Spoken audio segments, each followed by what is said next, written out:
মাথায় সিঁদুর লাগানো মহিলারা এই তিনটি কথা জেনে নিন।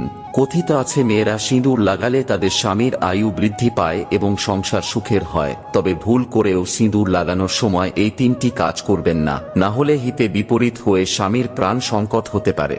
নাম্বার 1, সিঁদুর লাগানোর সময় খেয়াল রাখবেন সেটা যেন কপালের মাঝখানে অবস্থান করে, কারণ এমনটা করলে স্বামীর আয়ু দীর্ঘ হয় এবং বৈবাহিক জীবন সুখের হয়।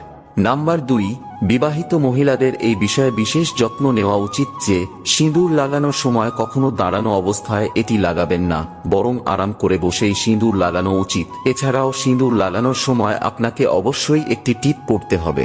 3 নম্বরটি জানার আগে আমিও দেখব যারা আমায় মন থেকে বিশ্বাস করেন তারা ভিডিওটি লাইক করে কমেন্টে জয় শ্রীকৃষ্ণ লিখে যাবেন। নাম্বার 3, বিবাহিত নারীদের সব সময় এটি খেয়াল রাখা উচিত যে তাদের সিঁদুরের বাক্স যেন কোনো জায়গা থেকে ভাঙা না থাকে।